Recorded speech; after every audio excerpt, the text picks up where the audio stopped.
Yes, next. In fact, the vow is solely dedicated to Vishnu. ખરેખર તો આ વાવ ખાસ ભગવાન વિષ્ણુને અર્પણ કરવામાં આવી છે. One can find Vishnu in different shapes and postures. તમે વિષ્ણુના વિવિધ અને મુદ્રાઓ જોઈ શકો છો.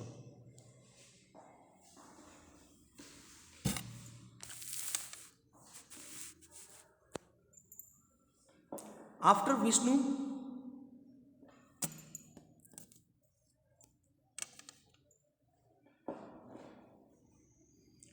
next important statue is of Parvati.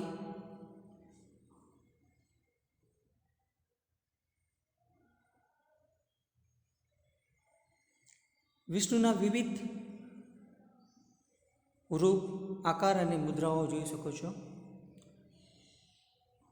Nearly 15 galleries of the sculpture of Parvati, 12 statues of goddess Gauri together at the same place are rarely found anywhere. મોટાભાગની શિલ્પકૃતિઓ વિષ્ણુને તેમના 10 અવતાર દર્શાવે છે. વિષ્ણુ બાદ બીજી મહત્વની મૂર્તિ પાર્વતીની પણ છે. લગભગ 15 ગેલેરીમાં પાર્વતીની શિલ્પકૃતિઓ છે. ગૌરી માતાની 12 કૃતિઓ છે. 12 કૃતિઓ એક જ સાથે એક જ સ્થળ પર ભાગ્યે જ જોવા મળે છે.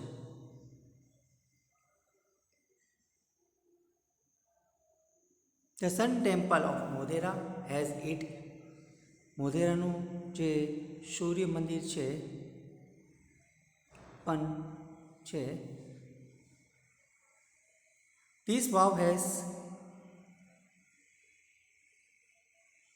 also all the 12 statues of Gauri, namely Uma, Parvati, Gauri, Lalita, Shriya, Krishna, Maheshwari, Rambha, Savitri, Trishanda, Total and Tripura.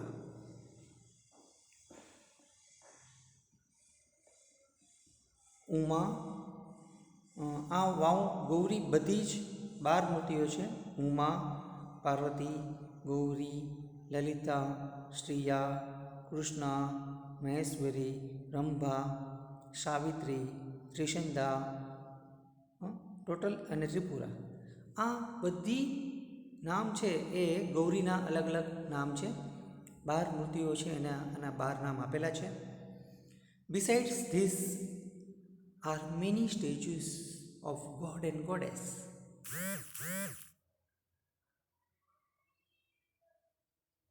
આ ઉપરાંત Ganesh, અગ્નિવાયુ, god and goddess such as Ganesh, Agnivayu, Surya, Bhairav, Chamunda, Brahma, Indra, Indrani, Vaishnavi, Vaharvi, Mahalakshmi, Kuber, etc.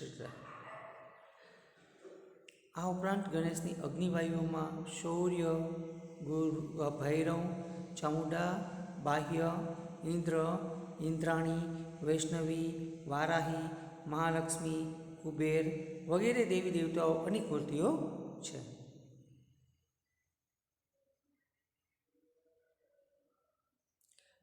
There are also some of the rare sculpture of gods. દેવોની કેટલીક વિરલ શિલ્પકૃતિઓ પણ અહીં છે. Here one can find the statue of Lord Buddha with 4 hands. અહીં તમે ભગવાન બૌદ્ધની ચતુર્ભુજ મૂર્તિઓ જોવા મળે છે.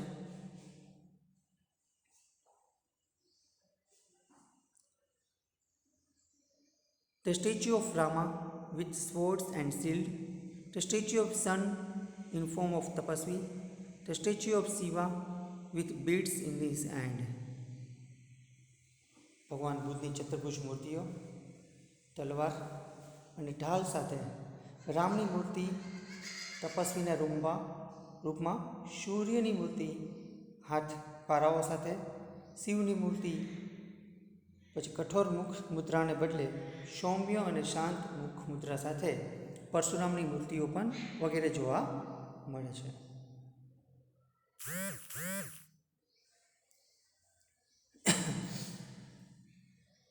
એ છે એ તપસ્વી, the statue of Shiva, beads in hand, the statue of Parsuram with soft gentle expression, rather having hard and stern look, etc.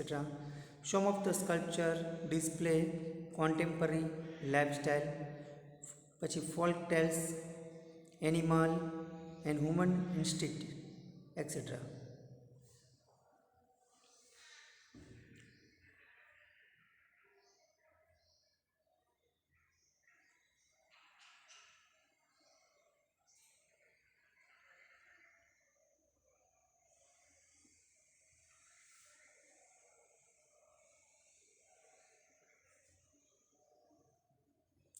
દેવોની કેટલીક વિરલ યસ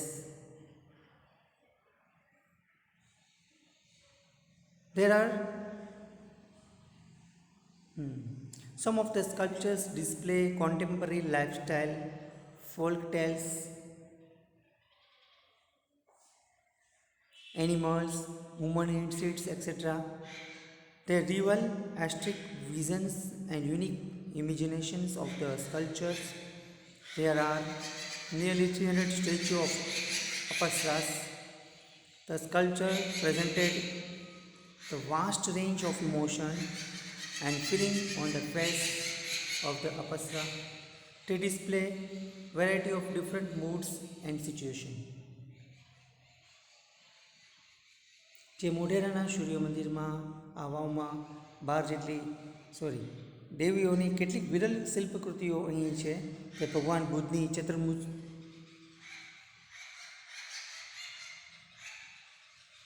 ચતુર્ભુજ મૂર્તિઓ અહીંયા જોવા મળે છે. ભગવાન બુદ્ધની ચતુર્ભુજ મૂર્તિઓ તલવાર અને ઢાલ, રામની મૂર્તિ તપસ્વીની રૂપમાં, સૂર્યની મૂર્તિ, પછી હાથમાં પારાઓ સાથે શિવની મૂર્તિ, કઠોર મુખમુદ્રાને બદલે સૌમ્ય અને શાંત મુખમુદ્રા અને પરશુરામની મૂર્તિ વગેરે જોવા અહીંયા મળે છે. અમુક શિલ્પકૃતિઓ જે સમકાલીન જીવનશૈલી, લોકકથાઓ, પ્રાણી અને માનવ સ્વભાવ વગેરે દર્શાવે છે. શિલ્પીઓની કલાદ્રષ્ટિ અને અનન્ય કલ્પના શક્તિ પ્રગટ કરે છે. એમાં વરાહ, વામન, નરસિંહ, રામ, કલ્કી અને મહિષાસુર મર્દિની શિલ્પ પ્રકૃતિઓ સૌથી આકર્ષક છે.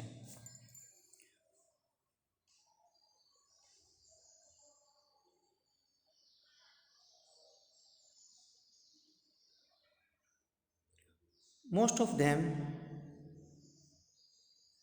અહીંયા આશરે અપસરાની મૂર્તિઓ.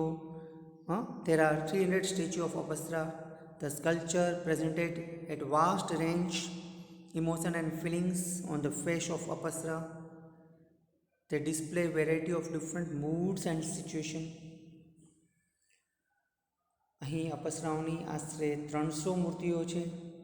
શિલ્પીઓએ અપસરાઓનો મોં પર મનોભાવ અને સંવેદનાઓ વિશાળ ફલક દર્શાવ્યો છે, જે જુદા જુદા મિજાજો અને પરિસ્થિતિઓમાં વિવિધતા દર્શાવે છે. આશરે 16 વિવિધ શિંગાર શૈલી સાથેની આ અપ્સરા મૂર્તિઓ વિરલ સ્થાપત્યમાં આકર્ષક મોહક ઉમેરો કરે છે.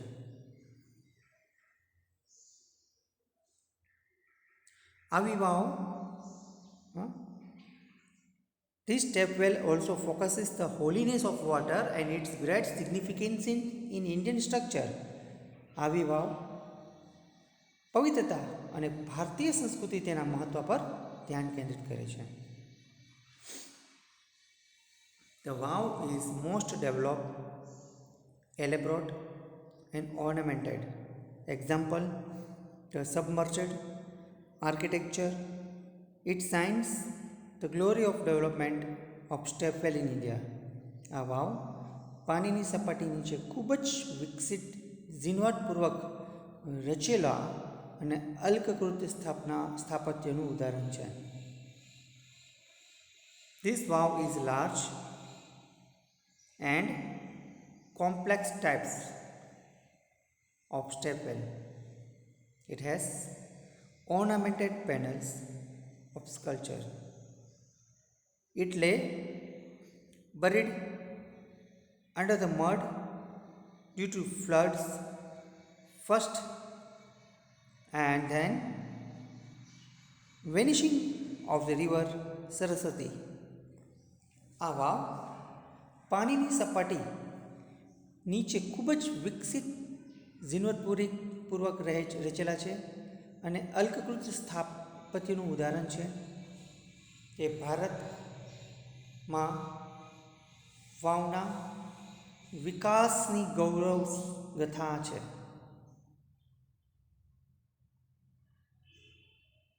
આ વિશાળ વાવની રચના અટપટી છે. તેમાં શિલ્પકૃતિઓની અલંકૃત તકતીઓ છે. પહેલાં પૂરને કારણે અને ત્યારબાદ સરસ્વતી નદીની સુકાઈ જવાથી આ વાવ કદાચ નીચે દબાયેલી રહી હતી. It has hidden under the layers of the silt for the most 7 centuries. The Archaeological Survey of India took a great care of preserve this structure. આ વાવ કદાચ નીચે દટાયેલી રહી હતી. લગભગ 700 વર્ષ સુધી તે કાદવમાં દટાયેલી રહી. ભારતના પુરાતન તત્વ વિભાગે આ સ્થાપત્યને સુરક્ષિત રાખવા માટે ખૂબ જ કાળજી લીધેલી છે.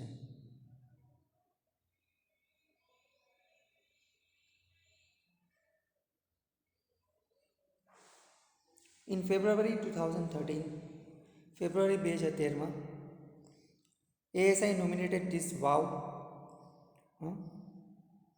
આ વાવને વૈશ્વિક સાંસ્કૃતિક વિરાસત માટેની નિમી. Wow for the World Heritage Site with excellent teamwork by the ASI and State Government of Gujarat. It got recognition by the UNESCO, પુરાતન વિભાગ અને ગુજરાત સરકાર વચ્ચે ઉત્તમ સહયોગના પરિણામે યુનેસ્કો દ્વારા તેને માન્યતા આપવામાં આવી છે. વિદ્યાર્થી મિત્રો, એક આ રાજા રજવાડાની વાવ છે. હજારો વર્ષ પહેલાંની વાવ છે, જે રાજાએ તેની પત્નીની યાદમાં રાજાનું મૃત્યુ બાદ પત્ની પોતે પ્રયત્ન કરે છે. છેલ્લે અંતે એ વાવમાં સફળતા પ્રાપ્ત થાય છે.